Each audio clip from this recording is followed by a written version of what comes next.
Universidad Virtual CNCI, proyecto modular e integrador de la materia de habilidades de comunicación oral y escrita. Por el tutor Héctor Julián Bonilla. Mi nombre es Elizabeth Germán Pichardo, de la licenciatura de Derecho. 19 de abril del 2025, Ciudad de México. ¿Qué son las palabras homófonas y homógrafas? ¿Y cómo se puede diferenciar? Las palabras homófonas suenan igual pero se escriben diferente y tienen distinto significado.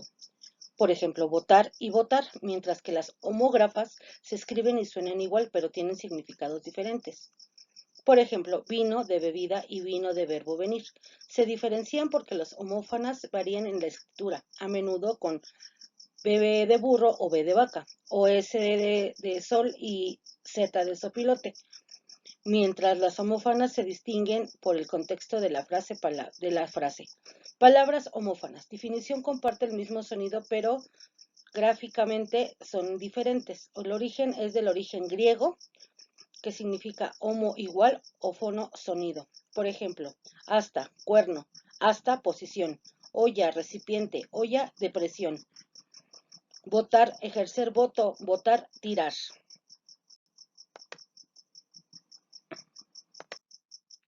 Palabras homógrafas. Definición: tienen la misma escritura y su pronunciación en español, pero diferente significado. Es del origen griego, homo igual y grafi de escritura. Ejemplos: barco, entidad financiera, banco, asiento. Cura, sacerdote, cura de un remedio, vino de bebida y vino del verbo venir.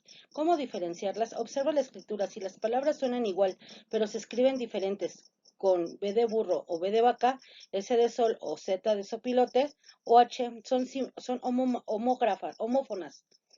Analiza el contexto y escribe y suenan igual. El significado se aclara por la frase que aparece. Fui al banco a sacar dinero y me senté en el banco del parque.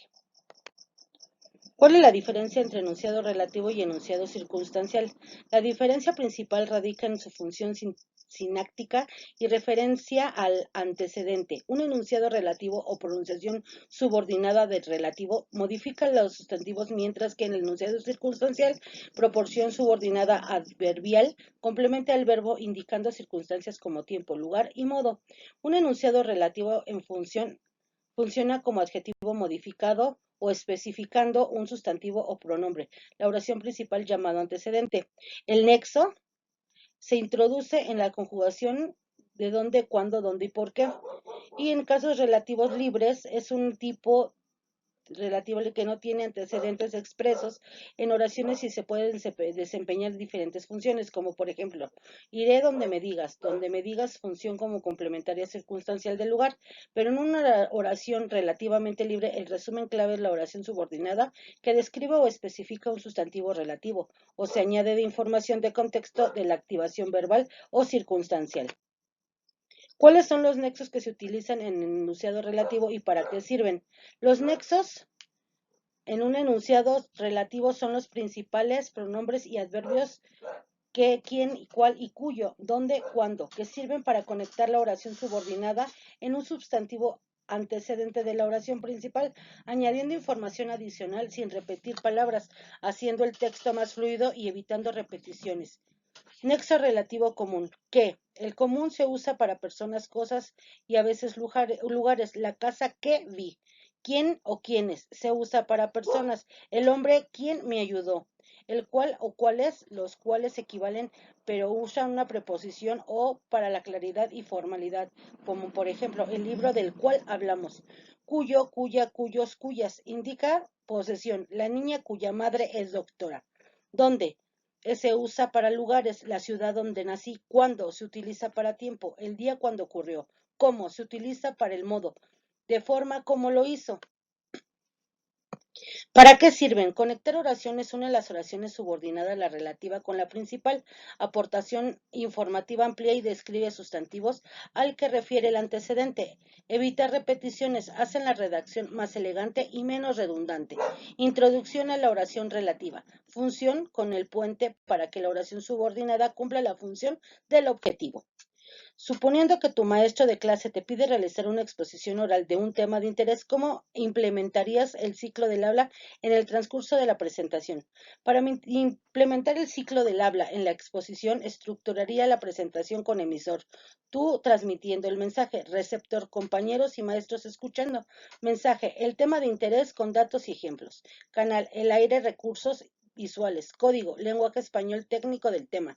Fundamentalmente la retroalimentación, preguntas, gestos, miradas para asegurar la comprensión y ajustar el discurso, creando un diálogo más dinámico y efectivo. Aquí explico cómo cada uno de los elementos. El emisor, preparación denomina el tema, no lo memoriza, palabra por palabra para sonar natural, no robótico. Actitud, muestra una seguridad entusiasta y empatía mirando a los ojos, contacto visual. El receptor es la audiencia, involucrarlos haciéndoles preguntas retóricas, pedir opiniones o levantar la mano. Observa, fija en sus caras y lenguaje corporal para ver si lo entienden. Mensaje, el tema, es la estructura, la intro, gancho, desarrollo, puntos clave.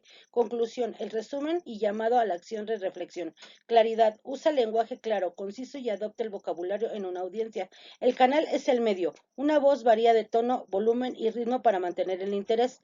Visuales, usa diapositivas, imágenes o videos complementarios en tu voz para que lo puedas reemplazar. Y el código es el lenguaje verbal. Se usa un español correcto, pero en términos audiencia que la audiencia comprenda. No verbal. Gestos naturales, postura erguida y expresiones faciales que refuercen tu mensaje. Retroalimentación. Es el inicio de la pregunta. ¿Alguien tiene dudas sobre el tema que acabo de dar? Durante, ¿cómo ven la gráfica? ¿O me están siguiendo hasta aquí? Y al final abro un espacio para preguntar respuestas donde escucharás activamente dudas que resolver. Ejemplo práctico, si hablas del cambio climático, inicio. Hoy vamos a hablar del impacto climático global. ¿Alguno ha notado los cambios del clima últimamente? El emisor mensaje retroalimentación inicial. Desarrollo. Explicas con datos, mensajes códicos apoyándote de un gráfico canal visual que hace una pausa. Está subida en significativa. ¿Alguien quiere añadir algo sobre el tema? Y el cierre es el resumen y se agradece y pide cerrar. ¿Qué acción cree que podríamos tomar nosotros la escuela para poder parar el clima? Mientras se hace la retroalimentación final. Por mi parte ha sido todo. Les agradezco. Buenas noches.